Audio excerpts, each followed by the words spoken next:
오늘 설교 제목이 조금 범상치 않습니다. 오늘은 이제 성경 본문의 말씀을 본문을 해석하는 그 설교라기보다는 지난주에도 말씀드렸듯이 우리 교회가 나가야 할 방향, 목회에 대한 그 생각, 구상을 두 번째로 여러분들과 나누는 시간입니다. 제가 오늘은 원고를 그냥 이렇게 읽어 내려가야 할 것 같습니다. 여러분들이 혹 놀라지 않았으면 좋겠다라고 하는 마음도 좀 있어서 원고를 이제 썼고요. 또 제가 설교하면서 흥분하지 않기 위해서 이렇게 원고를 이렇게 찬찬히 읽어 내려가도록 하겠습니다. 안식년을 보내고 높은 뜻 정의교회에서 제2기 사역을 시작하면서 저는 벅찬 마음을 금할 수가 없습니다. 그것은 저같이 부족한 사람이 다시 사랑하는 교우들과 신앙생활을 같이 할 수 있도록 허락하신 하나님께 감사드리며 작은 힘이나마 우리 교회와 교인들 그리고 한국 교회를 위해 쓰임받고 있다는 것에 대한 감사의 마음 때문입니다. 작년 이맘때 안식년을 시작하면서 제가 가장 마음에 두고 보고 싶어 했던 것은 모두가 말만 하는 한국교회의 그 객관적인 문제점들을 직접 교인의 입장에서 느껴보고자 하는 것이었습니다. 목사라고 하는 자리는 교회의 문제점들을 느끼기에는 보는 각도도 다르고 또 너무 필터가 많아서 문제를 제대로 볼 수가 없는 자리입니다. 작지 않은 교회에서 목회를 하는 저로서는 교회를 보는 시각이 우물한 개구리가 될 수밖에 없습니다. 그러기에 목사들은 오늘날 사회에서 교회가 처한 현실을 제대로 보지 못하는 기형적 안목을 갖고 있습니다. 그래서 저는 교우들의 신앙과 교회의 본질을 회복시킬 수 있는 방법을 찾기 위해서는 교인의 입장이 되어볼 필요가 있다고 생각을 하였습니다. 여러 상황에서의 여러 교회와 교인들을 경험하면서 교회를 보는 시각을 넓혀 나가려고 정말 많은 노력을 하였습니다. 저는 안식년 첫 5개월 동안에 한 교회의 교인으로서 출석하면서 교인 노릇을 하였습니다. 집사같이 그 교회에서 신앙생활을 하였습니다. 새벽기도도 참여하고 순예배도 참여하고 순 식구들하고 같이 성경 공부도 하고 정말 제가 5개월 동안 그렇게 했습니다. 잘했죠. 예. 또 6개월 동안은 크고 작은 여러 다양한 교회를 방문해서 예배에 참여하였습니다. 설교자가 아니고 대부분 예배에 참여하였습니다. 그리고 교회를 염려하는 분들의 책들도 많이 읽어봤고 또 교계 언론들의 그 기사들도 꼼꼼히 챙겨서 읽어보았습니다. 그리고 제일 중요한 것은 교인들의 평범한 소리들을 소홀히 여기지 않고 귀담아 들으면서 교회의 공통적인 문제점들을 하나하나씩 느껴보려고 애를 썼습니다. 그런 안식년의 경험들을 나름대로 정리해보면 다음과 같습니다. 먼저 교회의 문제점들, 그러니까 목회자가 느끼는 문제점이 아니라 교인의 입장에서 느끼는 교회의 문제점들을 한 4가지 정도 정리해 볼 수 있습니다. 아마 여러분들이 대부분 갖고 계시는 생각일 겁니다. 첫 번째 교회의 문제점은 대부분 교회들이 예배 자체에 지나치게 집중한다라고 하는 것입니다. 예배는 교회에 있어서 가장 중요한 예식이고 그 예배를 위해서 교회는 최선을 다해 힘을 집중시켜야 하지만 그 예배는 교인들의 사회적 삶의 변화를 이끌어야 합니다. 즉 예배를 통해 신앙의 성숙을 가져오며 그리스도의 제자의 삶으로 인도하는 안내는 분명 필요합니다. 그러나 현실은 좀 달랐습니다. 예배의 준비와 진행 자체에 집중하는 것과 교인들의 예배 시간의 몰입은 강조하지만 대체적으로 실질적인 신앙의 성숙으로 안내하는 데는 부족함을 느꼈습니다. 예배를 통해 교인들의 실질적인 변화를 이끌어내지 못한다고 한다면 그 예배는 자기 만족의 종교적 행위에 지나지 않을 것입니다. 교회들마다 찬양과 기도와 설교 등을 통해서 교인들의 영적 몰입을 부추기는 데에 힘은 기울이지만 교회 문 밖에 나가 신앙인으로 살아가는 훈련은 매우 미약했다라고 하는 것을 알게 되었습니다. 두 번째 교회의 문제점은 대부분 교인들에게는 신앙생활과 사회생활에 괴리 현상이 나타납니다. 결국 교회 밖 생활을 배제한 예배 자체에 대한 집중은 신앙생활과 사회생활과의 괴리 현상을 가져오게 만들었다는 것입니다. 교인들은 그 신앙심의 깊고 얕음을 떠나서 가정과 사회에서 구체적으로 신앙인의 모습을 보이며 살아가기를 매우 힘들어합니다. 그것은 먼저는 사회에서 신앙인으로 어떻게 살아가야 한다고 하는 훈련과 교육이 어려서부터 교회에서 받지 못했기 때문이며, 또 사회 각 분야에서 올바른 그리스도인으로 살아가는 롤 모델을 우리는 많이 만나지 못했기 때문입니다. 그로 인해서 교인들은 그리스도를 드러내는 삶에 대해서 매우 힘들어하고 있다는 것입니다. 그래서 그리스도인들로서의 사회생활을 하는 데에 막연함과 두려움이 함께 있음을 발견합니다. 즉 삶의 현장에서의 구체적인 신앙생활에 어려움을 겪고 있는 것이 우리의 현실입니다. 사업하는 사람들은 내가 사업의 현장에서 어떻게 그리스도인으로서 사업을 해야 하는지, 또 공직에 있는 사람들은 내가 어떻게 이 공직에서 이 일을 감당해야 하는지, 또 교육계에 있는 사람들이라고 한다면 어떻게 이 그리스도인으로서 교육계의 교육자로서 참여해야 하는지, 그것이 너무 힘들다고 하는 것이고, 현실은 기독교인이지만 사회 곳곳에서 그 일을 감당하는 사람들의 편차가 너무 심하다는 겁니다.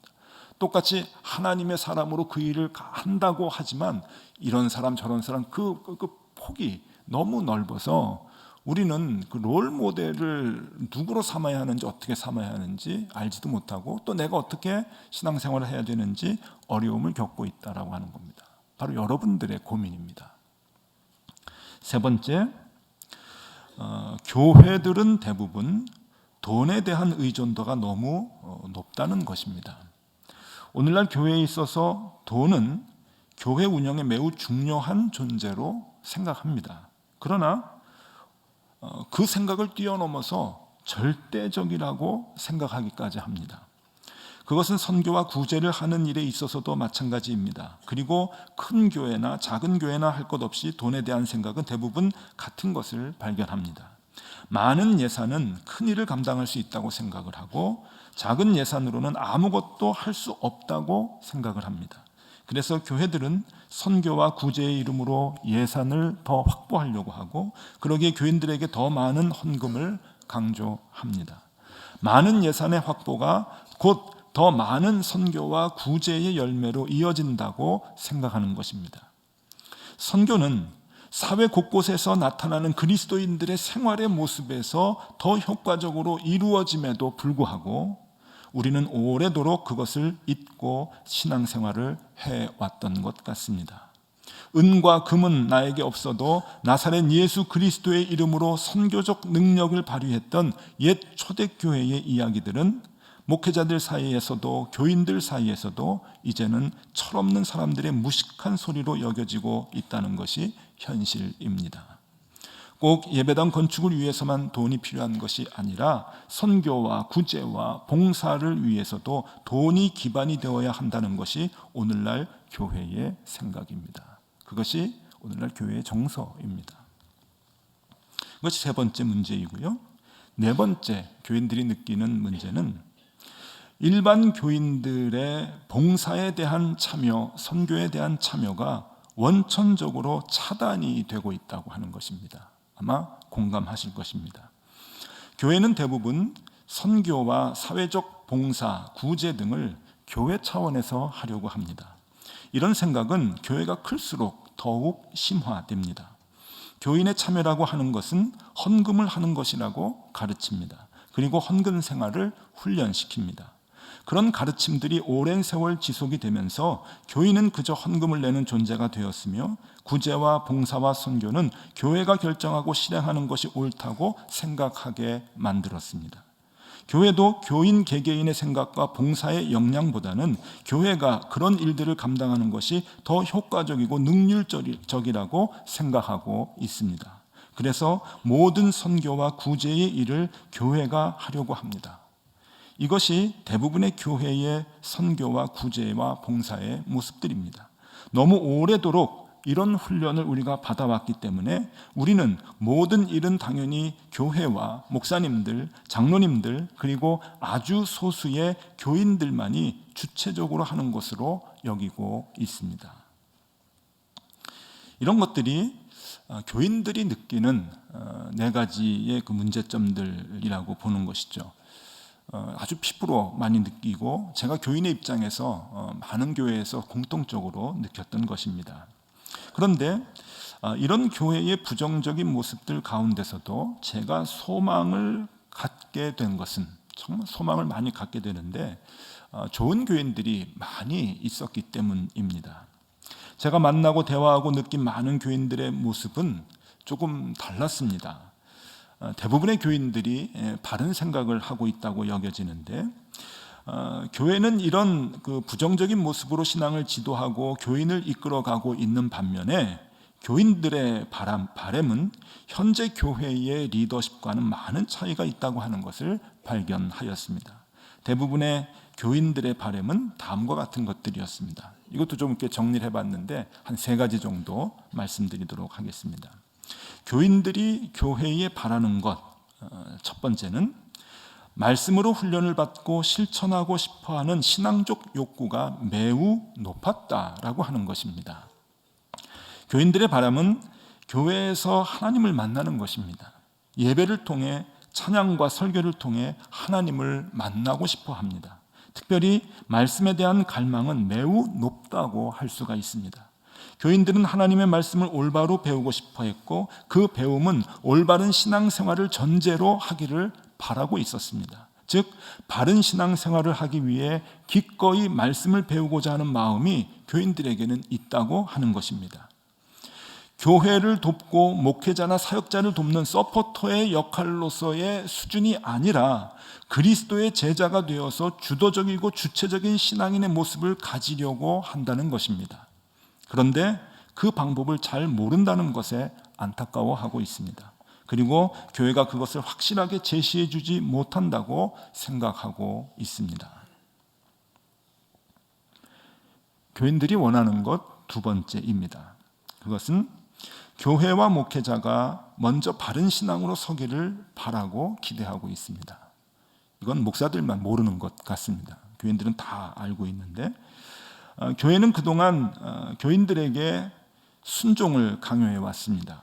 그리고 교회는 하나님의 집으로, 목사는 하나님의 대리자로 소개하면서 교회와 목사에 대한 협조는 곧 하나님의 일을 하는 것이라고 가르쳐 왔습니다. 그러나 오늘날의 교회와 목사의 모습에서 하나님의 나라나 하나님의 대리자로서의 모습은 보이지 않고 그저 욕심이 많고 하나님보다 돈을 더 사랑하는 모습들을 보면서 교회의 자질과 교회 주도적이고도 일방적인 선교에 많은 걱정을 하고 있는 것이 오늘날 현실입니다. 교인들은 하루빨리 교회와 목회자들이 하나님의 말씀으로 바로 서기를 바라며 바른 방법으로 하나님의 일을 감당해 주기를 바라고 있습니다. 맞죠? 예. 부끄럽지만 맞는 얘기입니다. 3번째, 어떤 일이든 신앙인으로서의 구체적 실천을 하고자 하는 마음이 매우 큽니다. 교인들은 생각보다 하나님의 부르심에 응답하려고 하는 마음이 있습니다. 신앙인으로서의 어느 정도의 책임과 희생을 감당하려고 하는 마음이 있습니다. 신앙이란 무조건 복받는 것이 아니라 나의 것을 희생하는 것이라고 하는 것을 알고 있습니다. 그런데 오히려 그런 마음이 교회나 목사님들에 의해서 제한되는 것을 많이 경험한다고 합니다. 교인들은 교회뿐 아니라 가정이나 일터에서조차 올바른 신앙인의 모습을 나타내며 살려고 하는데 그 방법을 교회가 얘기해 주지 않는다고 합니다. 그래서 안타까워합니다. 이런 것들이 교인들이 원하는, 가장 크게 원하는 그 3가지입니다.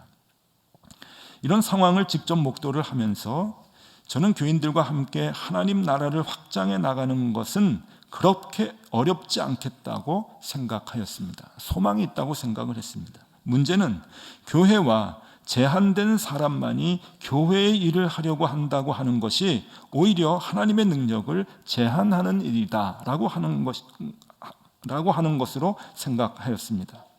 사회 곳곳에 흩어져 있는 교인들이야말로 하나님의 사랑과 정의를 구석구석 나타낼 동역자이고 적임자라고 생각을 하게 되었습니다. 그러면서 목회 2기를 시작하며 구체적인 운동을 교인들과 함께 벌여 나가야 되겠다고 다짐하고 생각을 하였습니다. 그래서 여러 가지 목회적인 구상을 했는데 그 중에 하나가 오늘 여러분들께 제안하는 헌금 없는 주일 운동입니다.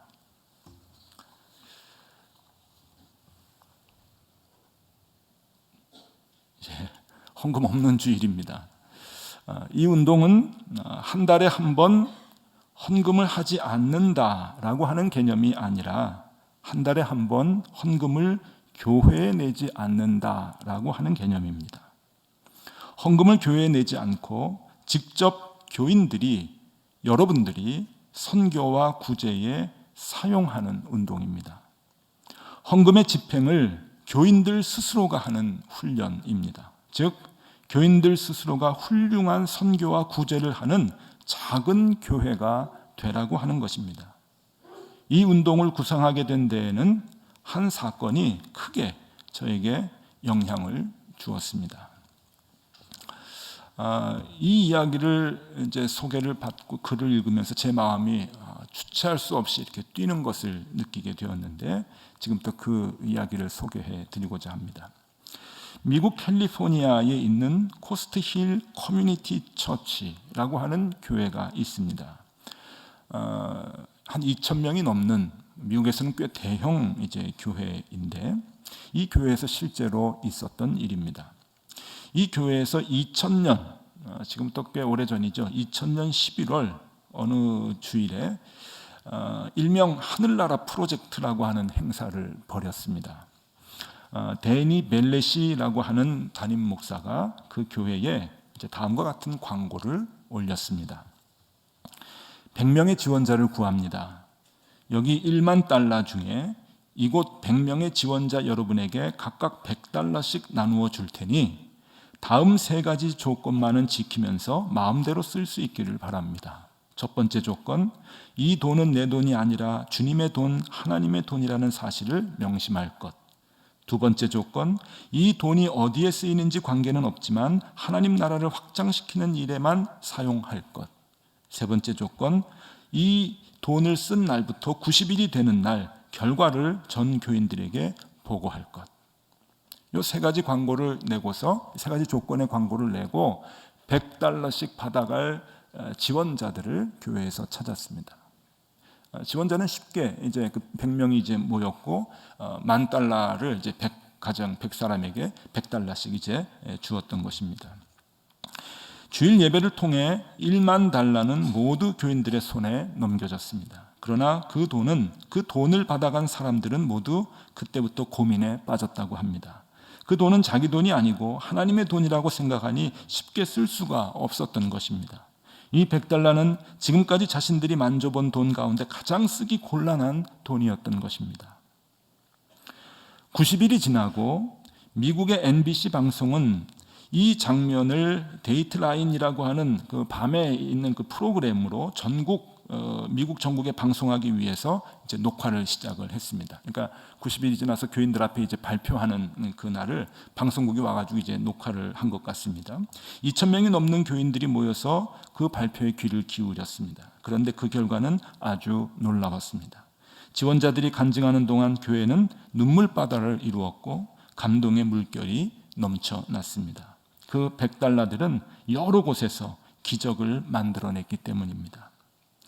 불치병 어린이 환자들에게 책을 읽어주는 일을 시작한 킴이라고 하는 교인, 아마 한국계였던 것 같아요. 그 교회의 킴이라고 하는 교인은 창고에 가득 아동 도서를 모으는 일을 시작하게 되었고, 어떤 이는 노숙자에게 담요를 사주었고, 어떤 이는 가난한 사람들에게 먹을 것을 사주었고, 또 어떤 사람은 이 100달러를 예수라고 하는 영화를 상영하는 일에 썼는데 10명의 친구들이 그 프로젝트에 동참을 하면서 금액은 6,000달러로 불어났다고 합니다.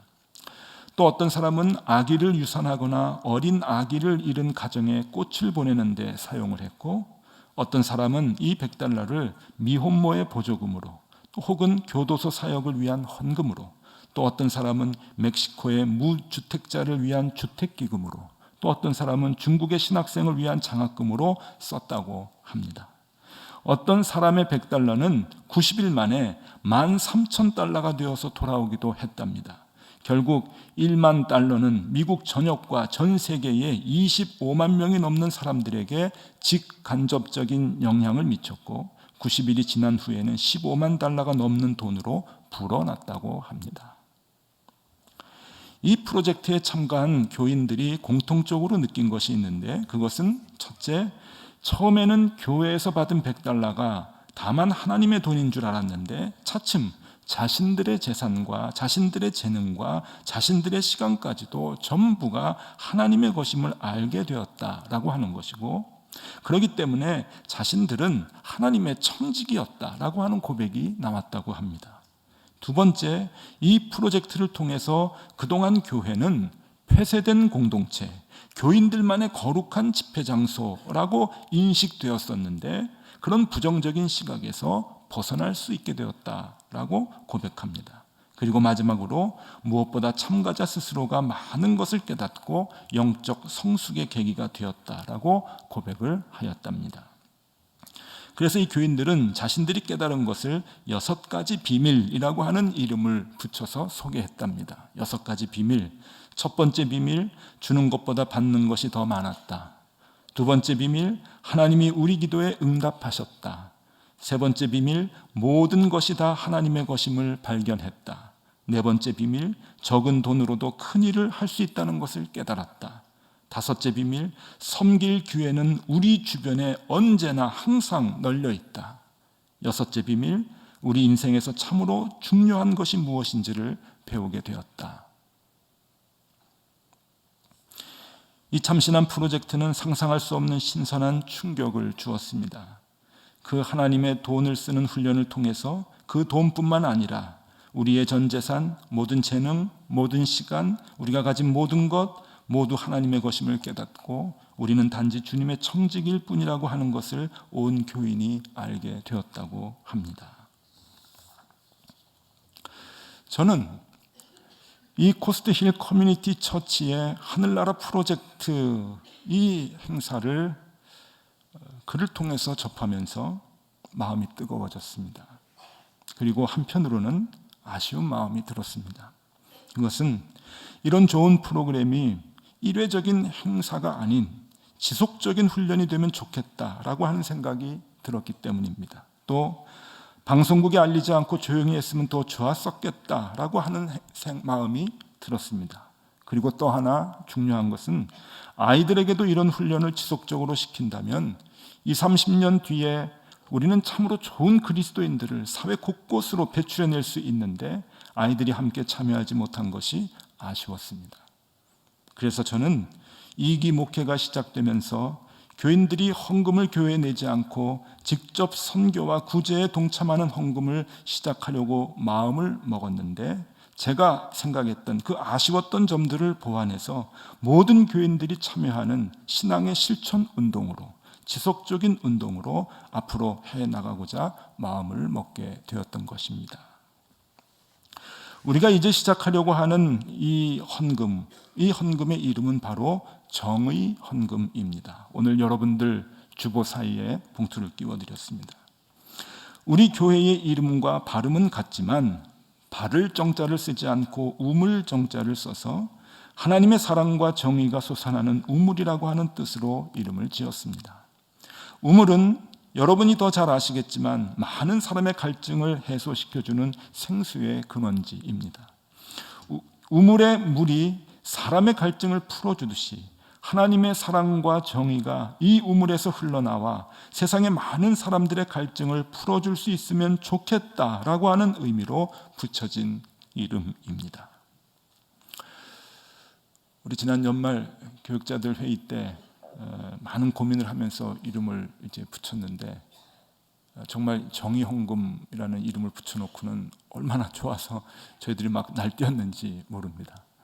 그리고 지난 연말 당회 때 이 계획을 장로님들에게 말씀을 드렸는데 장로님들 모두 흔쾌히 좋아하시면서 허락을 해주셨습니다. 저는 우리 교회 장로님들의 그런 마음이 얼마나 감사한지 모르겠고 그런 장로님들과 함께 이 교회를 섬기는 것이 정말로 기쁘고 감사합니다. 이 헌금은 매달 할 것입니다. 매월 셋째 주일 예배 시간에 온 교우들이 함께 봉헌하려 합니다. 그러기에 둘째 주마다 여러분들에게 이 봉투를 나누어 드릴 겁니다. 헌금은 셋째 주일에 여러분들이 교회에 가져오셔서 헌금함에 넣지 마시고 봉헌 후에 각자가 하나님의 마음으로 사용하시면 됩니다. 매월 셋째 주는 헌금함의 입구를 막아 놓겠습니다. 아예 헌금을 받지 않겠습니다. 여러분들이 정성스럽게 가져온 그 헌금을 함께 봉헌하고 마음으로 봉헌하고 여러분들이 사용하십시오. 정의 헌금은 구제와 선교를 위해서만 사용해야 합니다. 신앙의 중요한 훈련입니다. 그렇기 때문에 개인과 가족 단위로 사용하도록 합니다. 교회의 부서나 순모임에서 사용하는 것은 금하도록 합니다. 여러분, 제가 이게 얼마나 하고 싶었는지 지난 1년 동안 막 이렇게 막 안달이 막 났어요. 빨리 교회 가가지고 이거 시작하고 싶은데 제가 그래서 많은 분들한테 넌지시 물어봤어요. 우리 교인들 말고 만나는 많은 교인들한테 이런 거 교회에서 하면 어떻겠느냐 그랬더니 10이면 10명 다 부정적이었어요. 교인들이요. 어떤 면에서 부정적이었냐면 제가 깜짝 놀랐는데 아유, 그거 교인들이 어떻게 해요? 그런 거 못합니다. 그건 교회가 해야지. 교인들이 어떻게 할지는 잘 몰라요. 해도 안 됩니다. 그거 실패합니다. 대부분 10이면 10 그런 얘기를 해요. 제가 얼마나 마음이 아팠는지 몰라요. 한국 교회가 교인들을 바보 만들었구나. 한국 교회가 교인들을 기형적인 신앙인으로 키웠구나. 이건 교회 잘못이고 목사님들 잘못입니다. 어떻게 주변에 있는 사람들 도울 수 있는 시각도 못 갖고 도울 수 있는 손발을 갖지 못하도록 어떻게 꽁꽁 이렇게 바보 같은 신앙인들을 만들어놨는지 모르겠어요. 큰 게 아니잖아요. 주변에 있는 사람을 좀 도와라. 선교적인 마음으로 가지고 그 헌금을 써라. 왜 그거를 못합니까? 그거를. 그래서 제 생각에는 이것도 훈련해야 되겠구나. 이것도 훈련해야 된다. 그래서 여러분 개인적으로 하십시오. 그리고 가족 단위로 하는 것은 좋습니다. 아이들하고 같이 의논해서 아이들도 참여시키세요. 그러나 나는 이거 뭐 할 데도 없고 잘 모르겠어. 그러니까 우리 순에서 모아가지고 합시다. 우리 순두가 순장님이 뭐 선교사님 아는데 거기 보냅시다. 안 됩니다. 이건 안 됩니다. 그거는 자기를 바보 만드는 거예요. 절대 그러지 마세요. 교회 무슨 부서에서 다 모아가지고 우리는 조금 더 큰 일을 합시다. 안 됩니다. 그건 교회가 할게요. 교회가 합니다. 그런 거는. 이거는 개인이 하십시오. 가족 단위로 하십시오. 훈련해야 합니다. 해야 합니다. 그래서 이 정의 헌금 운동은 다음과 같은 중요한 의미를 갖습니다. 첫 번째, 교인들 스스로가 작은 예수가 되어서 생활 중에 그리스도인으로서의 삶을 살라는 것입니다. 교회가 아무리 자기의 역할을 잘한다 해도 교회는 사회 구석구석에 영향력을 미치지 못합니다. 또 사회 곳곳의 아픔을 다 헤아려 알 수도 없습니다. 교회는 능력이 없습니다. 그 일은 사회 곳곳에서 실질적으로 부둥켜 안고 뒹굴면서 생활하는 교인들이 나서서 해줘야 합니다. 누가 어려운지, 누가 힘들어하는지, 누구에게 돈이 필요한지 여러분들이 압니다. 여러분들이 선교와 구제의 주체가 되어서 어려운 이웃을 직접 도우라고 하는 것입니다.